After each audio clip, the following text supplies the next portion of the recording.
What's up mga ka-Berks?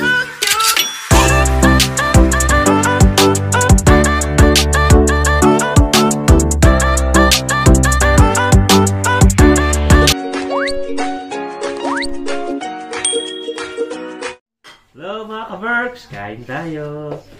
Ulam natin, harbat! Yung ulam namin, Harbat! ayuda! Ayuda ni Julie. Ano to parang tinapa na Smoke to mga smoked salmon. Smoked salmon lang naman yan mga ka-Berks! No? Harbat! Harbat ni Julie binigay sa amin. O diba? Mahal to mga ka-Berks. So bibili mo to sa tindahan. Mga nasa 15. Smoked salmon. Sa atin sa Pinas nun, ano lang, tinapa, nagalugbo. Parang tinapa yun eh. Ito, ganun din to. Kaya lang salmon naman. Mas masarap. Mas yayamanin ng konti. Galing harbat. Kaya, kain tayo. Alam mo ano pa dito, yung kaldereta. Ayun oh. Gusto mo ba? Ipainit ko to, hindi. Sige. Ayaw mo. Ay, si Sam. Ayaw Kain na, mo? Sam. Hindi na, okay na to. Iyan. Alam mo ba tong shirt na to? Kay Ada. Yan. Sinirap ko pala kapag kasi nilalamig ako. Oh, may snitch ka din na ganyan ah. Ang sarap mga ka-Berks. Yeah, pero hiniram ko muna kasi kay Ada kasi Tapos meron tayo dito pipino. kahapon. Huwag ka natin nangihiram ng damit sa mga... Ibabalik ko to. Ang sarap nito paano, tinapa. Kaya nga. Kaya na. Ay, cucumber. Sarap nitong ano, pipino. May suka.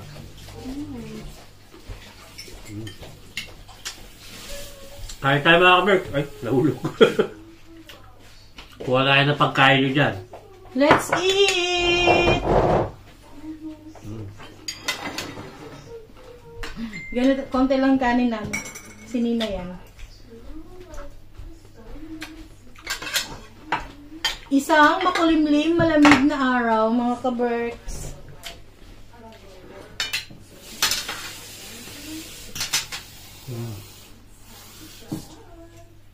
Balak ko sana dito, Manalo itong tinapa. Wala lang susawan. Gagawa lang susawan. yung may sili. Balak ko sana dito, isasahog ko sa ano din, sa palabok. Oo, pwede. Wala na, may ulam na namin yan. Siya ng ano. Meron pa doon 3 buo. Nandyan sa rep. Ay, hindi mo pa nilagay lahat.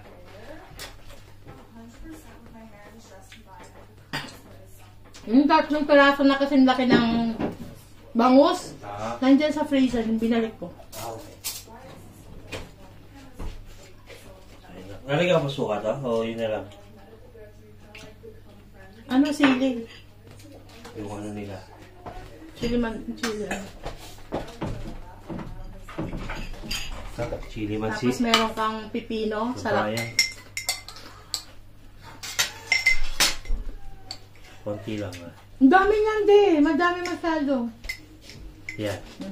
Yan. Mukha ka na. Kain na! Yan si Ray. Pa. Hindi pa na-unbox ni Mama yun. Mamaya unbox niya yan. Magsaing na lang kayo kung ayaw nyo yung ano. Donak, painit mo yung kanin, no? Walang pasok yung mga bata ngayon. Ano sila? Autumn break. Naka-holiday sila. Sarap yung balat nito oh. Yan natin ang suno. Masarap, mangaw. Uy, ang sarap ng tinapa rin. Kumuha ka na gusto mo. Ano ba iluluto mo? Nang smoked salmon? Marunong ka palang gumawa eh. Sarap. Bawalin ko yung isa. Bawal na isa. Kaya lang, wala kang rice. Mangi ka na lang ng Ano rice. yung kay Noel? Sabi ko, dagdagan na lang yung kanin niya. Yung isang buntot.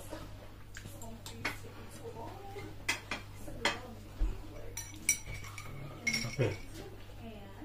Meron din isang buo kung gusto nila bigyan mo. Gagamitin natin ng anak mo yun eh. Hindi. Ito ba yun? Parang buo siya. May tinik. Hindi kagaya nito, debone. Huwag na, bigyan mo na. Ang hali na nagising. Kain muna kami mga kaberks. Kain tayo. Kain muna kami, mga kabers. Mag-unboxing tayo mga kaberks. Dumating na yung in-order ni Kiro na hindi dumating. Kinuha niya pala. Pinick up niya. Yung deep fryer. So, nag-order na lang siya online and then pinick up na lang niya doon sa Itakeskus, doon sa store mismo. So, ito na siya mga kaberks. Malaki ng box. Nakadoble pala siya ng box. Mabigat.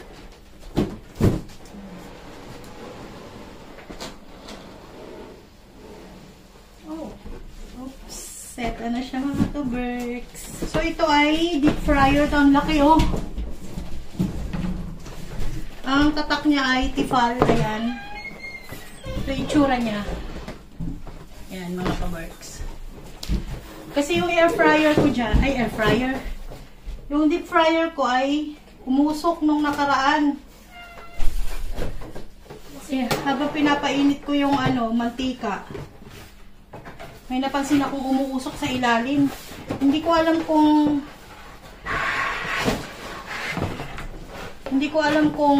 dahil na siya or hinugasan ko kasi yon, pero hindi naman nabasa yung pinaka-wire niya. Ay, ang laki. Ang laki siya mga kaberks. Ayan o. Ito ay pang maramihan na luto. Ayan o. Ang laki.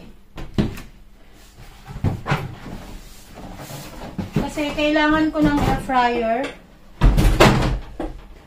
para sa binyag ng ating Bebe Labs. Marami kasi kaming iluluto. Maghahati nga kami ni Julie ng iluluto.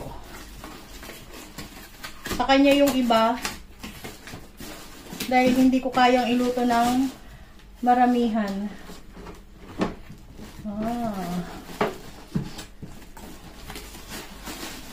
So, sobrang dami namin iluluto.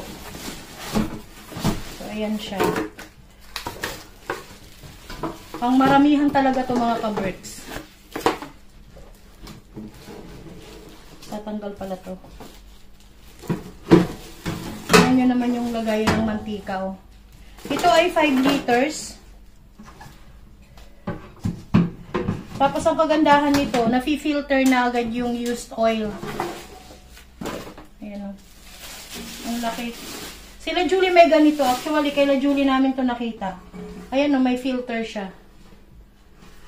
Malalaglag dito yung mantika na madumi. At masasala sa ilalim.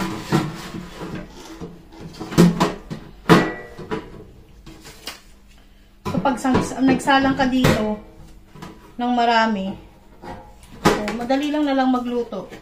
Tsaka di ba lagi kaming lagi kaming nagluluto ng anong tawag nito? Kare-kare. So, nahihirapan akong yung mantika. So, ganyan siya mga kaberks.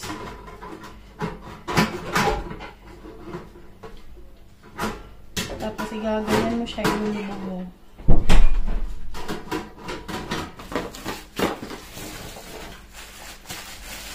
Ayan.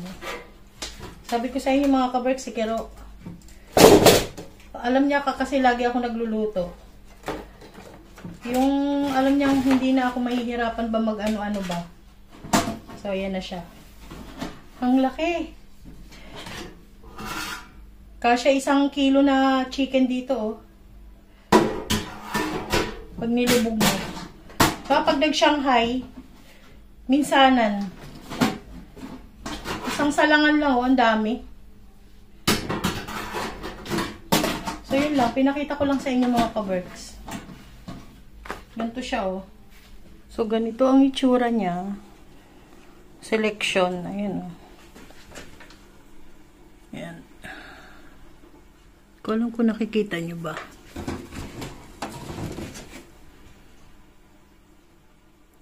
Ayan siya. Dito babagsak yung mantika.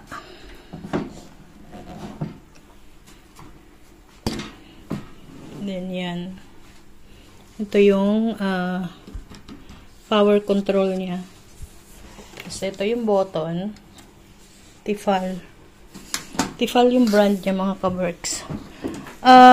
Tawag nito.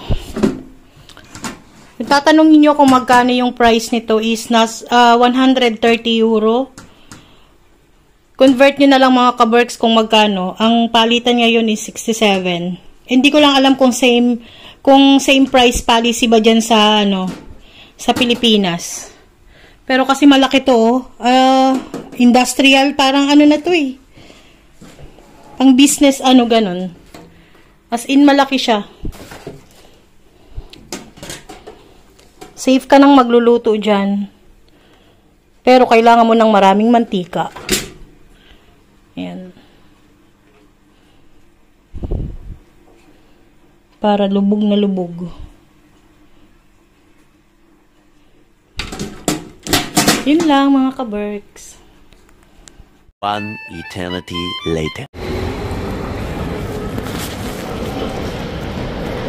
Mga ka-Berks, napakalamig.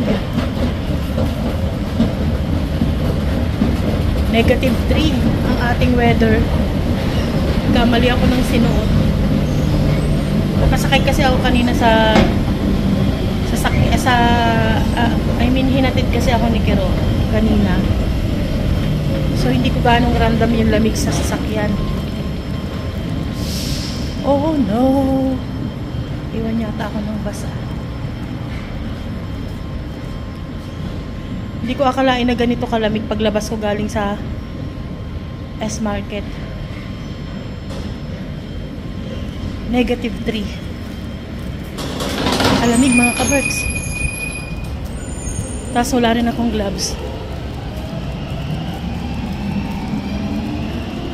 Tignan ko kung bukas na yung Asian market.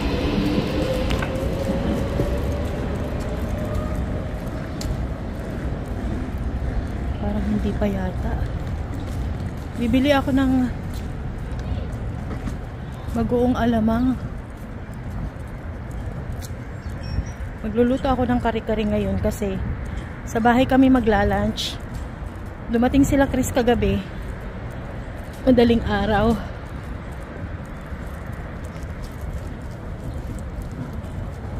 Lambing-kambing si Julie ng kare-kare. So magluluto ako ng kare-kare.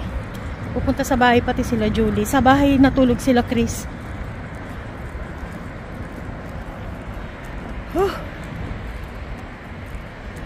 Alam nyo yung mga hita ko nangangapal na sa lamig kasi hindi ito yung proper clothes ng shit, sarado pa yung wala kaming bagoong. Hindi ito ang proper wear ng ganito. Pero actually, mga ka-Berks, hindi pa naman winter.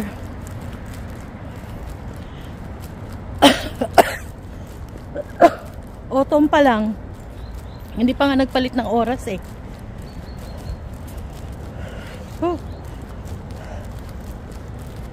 Balik muna ako dun sa metro station kasi 9 minutes pa yung bus. Giginawin ako dun sa sa may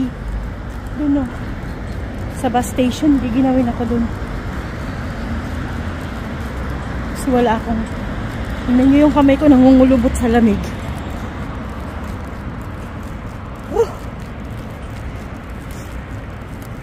Tsaka yung tip ng nose ko, di ko na maramdaman. Ito muna ako.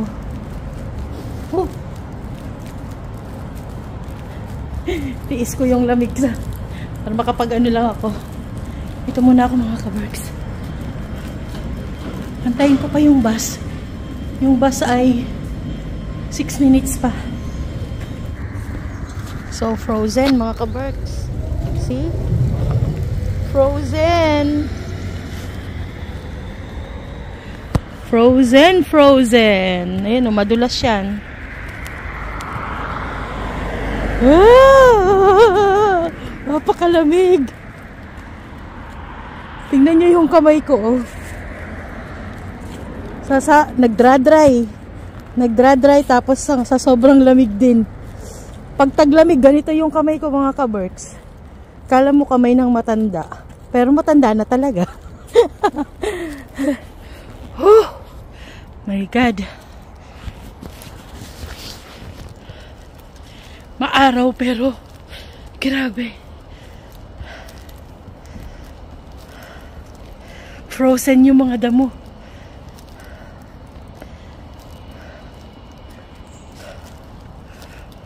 Grabe.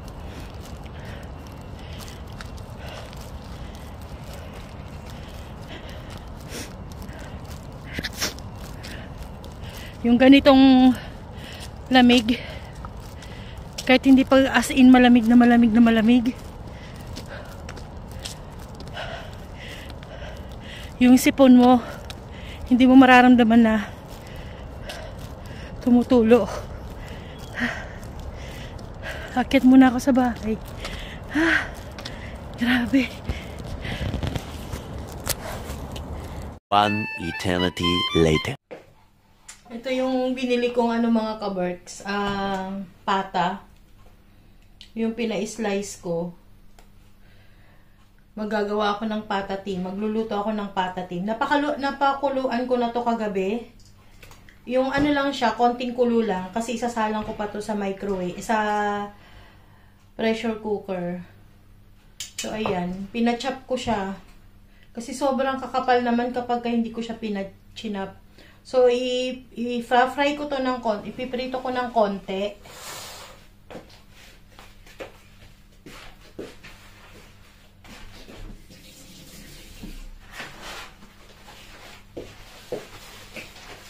Kasi mamaya, bababa ang tropa. Nakakatamad talaga yung ganitong weather. Parang gusto mo na lang laging humiga. Dahil meron tayong event sa Sabado, mga kaberks. Today is Thursday. At busy tayo from Thursday hanggang Saturday. So, mamayang hating gabi, dadating ang tropa. Alam niyo na yun kung sino, mga kaberks. Si Reng ay nag-bake na ng cupcake. Ito, extra na lang to. Tignan nyo kung gaano kalambot yung niya. Gaano kalambot yung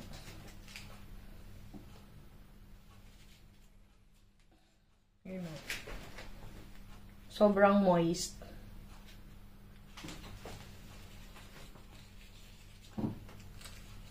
Mas malambot pa to sa mga kaberks. Mas malambot pa sa fudgy bar. Hindi ko magaya itong ni Reng, itong cake niya, cupcake niya.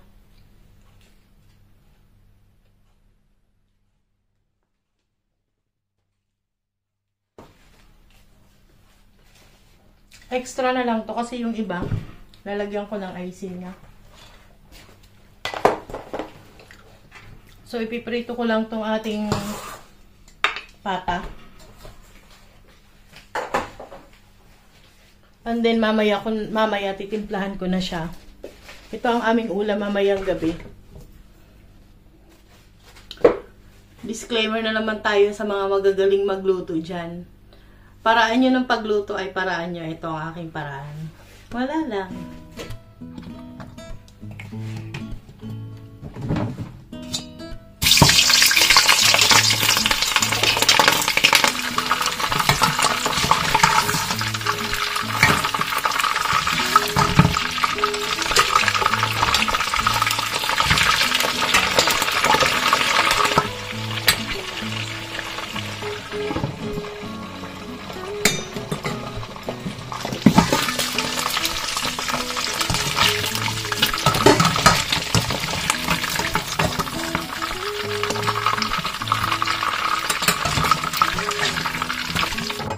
Igisa na natin yung ating patatim.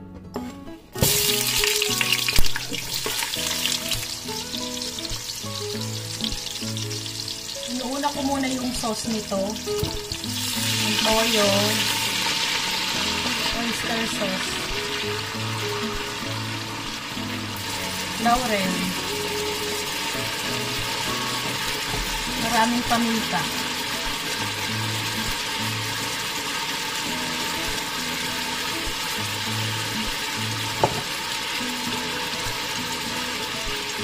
Saka ko ito ilalagay.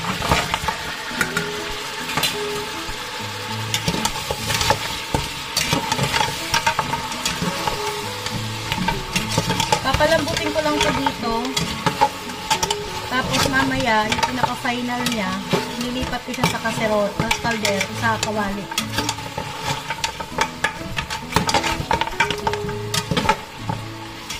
Tapos lalagyan ko siya ng mga ka-berks. Ayan. Yung lemon soda.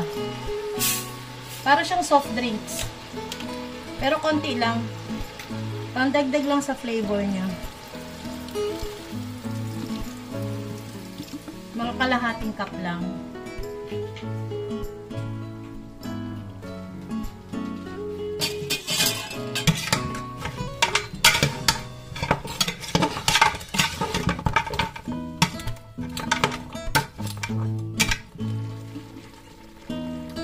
Then ilulubog ko sa tubig.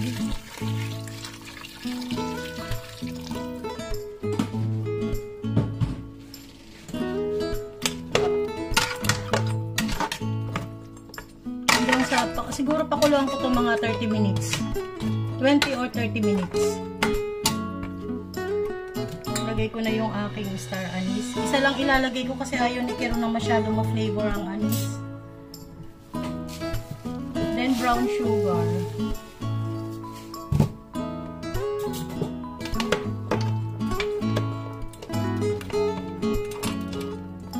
Mamaya pa natin naman ito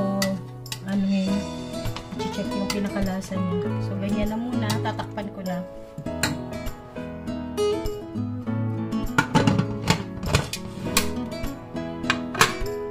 Hintayin natin ng mga 20 to 30 minutes. Ito na yung ating patamang. Wow! Look at that, mga ka-berks. So, ito ay ifa-final. Uy, medyo pa siya. Wait lang. Malambot na siya. Pero, pakukulang ko pa to hanggang sa totally lumambot. I think I need ko pa ng mga at least 10 minutes pa. Babalik ta rin ko lang ang ilulublub ko yung may balat. Pakuluan ko muna siya ng konti. Mga 10 minutes pa.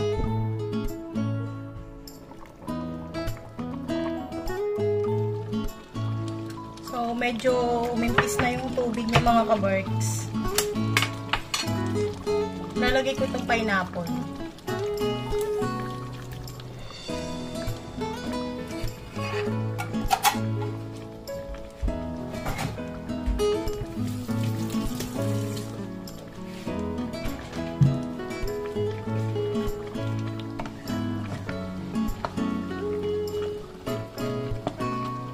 Sobrang lambot na yan.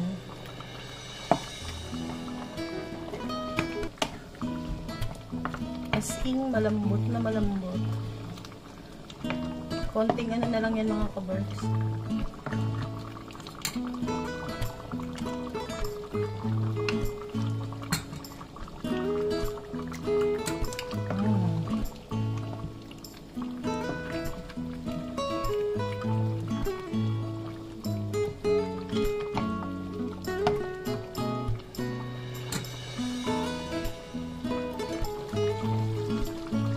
Okay na to mga ka-berks. Katlusak na siya. Panguin ko na yan. An eternity later. Quality control. Ha? O ayan, nagluto na ka tayo ng ang tawag to? Yung ating kare-kare. Kare-kare. Ang Miranda. Ito na yung ating Deep fryer. Whoop! Perfect! Tignan nyo, oh. Crunchy yan, mga kaberks. May mga bingaw na to, ah. May mga bingaw na. Sinong tumira nito, oh? Daming pusa. Ang nagbawas nito, bawas na yung ulam niya mamaya. Daming pusa. So, ayan. Okay na yung gulay natin. Okay na yung sauce. Oh. Ito pa yung ano natin. Yung patatim. Ang ating patatim. Ipapainit na, hindi pa? Mamaya na. O, sige. Pag malapit na sila huli. So, yun lang. Mga kaber. Wala pa ang inyong kaberks na kero. Nasa trabaho pa. So, maya-maya na dito na yun. Mamaya kakain na kami.